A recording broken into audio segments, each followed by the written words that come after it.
வணக்கம். Social media அன்பர்களே, நண்பர்களே, மத்திய அரசுக்கும் மாநில அரசுக்கும் வேண்டுகோள் விடுத்தாச்சு. இதுக்கு மேல வர்றது எச்சரிக்கை. எனது சகோதர சகோதரிகள், என் குழந்தைங்கள்ல இருந்து பெரியவங்க வரைக்கும் ஜல்லிக்கட்டுக்காக போராடிக்கிட்டு இருக்காங்க. அது எல்லாருக்குமே தெரியும். உலகம் ஃபுல்லா எல்லாரும் தெரிஞ்சுக்கிட்டு இருக்காங்க. நாங்க சத்தம் இல்லாம ரத்தம் இல்லாம போராடிக்கிட்டு இருக்கோம். எங்க ரத்தத்தை நீங்க பாக்கணும்னு நினைச்சீங்க, பாத்துட்டீங்க. ஆனா எங்க சத்தத்தை பாக்கணும்னு நினைக்காதீங்க. அப்புறம் உங்களுக்கு உங்க ரத்தத்தை நாங்களே காட்ட வேண்டியது இருக்கும். இது கண்டிப்பாக எச்சரிக்கையாக நீங்க வச்சுக்கோங்க. எங்களுக்கும் தன்மானம் இருக்கு. எங்க தன்மானத்தை இழுக்க நாங்க தயாரா இல்ல. எங்க உரிமை எங்களால விட்டு கொடுக்க முடியாது. யாருக்காக நாங்க விட்டு கொடுக்க தயாரா இல்ல. இதோட நிறுத்திக்கங்க. அப்புறம் பேர் என்னதுங்க? ராதாராஜன். அவளுக்கு என்ன அவ்வளவு திமிரா?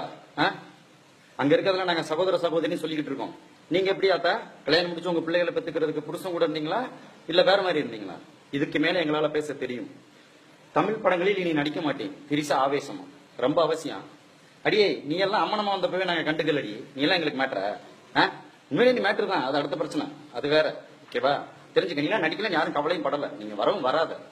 கட்சி ராஜா யாரா நீ? பரதேசி நாய். தமிழ்நாட்டில இருந்துட்டு முஸ்லீம் இருக்கக்கூடாது, கிறிஸ்டின் இருக்கக்கூடாது, ஒரு ஹிந்து இருக்கக்கூடாதுன்னு சொல்லிட்டு இருக்கிற அளவுக்கு நீ யாரா நீ? வடநாட்டுல 2 கன்னியாஸ்திரி சர்ச்சுக்குள்ள நுழைஞ்சு 2 கன்னியாஸ்திரியில கற்பழிச்சப்ப தமிழ்நாட்டுல கற்பு துடி தூக்கணும் ஒரு தமிழன், ஒரு முஸ்லீம். அதை மறந்துடாத. அதே இது பாபர் மசூதி இடிச்சப்ப கற்பு தொடி தூக்குனவனும் தமிழன் தான். அவனும் ஒரு கிறிஸ்டின், ஒரு ஹிந்து. அதுவும் மறந்துடாத. எங்களுக்குள்ள இன வேறுபாடு, மத வேறுபாடு கிடையாது. தயவு செய்து உள்ள புகுத்தணும்னு நினைக்காதீங்க. பின்னாடி ரொம்ப வேதனைப்படுவீங்க. அங்க இருந்துட்டு கிருக்குசாமி, கிருஷ்ணசாமி, ரசா, அங்க இருந்துட்டு முகவரி அனுப்புங்கன்னு சொல்லியிருக்க. எங்க அட்ரஸ் தெரியும்னா நீ மெரினாக்கு வாடா. அதை தாண்டி நீ வெளியே வா. அன்னைக்கு நாங்க ஒத்துக்கிறோம். உனக்கு அட்ரஸ் என்ன? எல்லாத்தையும் நாங்க தர்றோம். வா, வந்து நின்று பேசு. களத்துல இறங்கி பேசு. எங்களுக்கு அது பிடிக்கும். அதுதான் எங்களுக்கு வேணும். வா தம்பி விஷால், அடுத்து உங்களுக்கு. இப்பவும் சொல்றோம், இதோட நிறுத்திக்கங்க. என்ன சொன்னீங்க? உயர்நீதிமன்றம் அதை மீறி ஒரு இந்தியன் சிட்டிசன் நான் என்ன பண்ண முடியும்? அதைத்தான் நம்ம பாதுகாக்கணும். நீங்க காவிரி பிரச்சனைக்காக தண்ணீர் திறந்தோட சொல்லி அதே உயர்நீதிமன்றம் கொடுத்தப்ப தீர்ப்பு வழங்கினப்ப நீங்க எங்க சரக்கை போயிருந்தீங்களா நடிகர் சங்கத்துல இருந்து? இப்ப மட்டும் பேச வந்துட்டீங்க பகுமானமா மைக்க தூக்கிட்டு.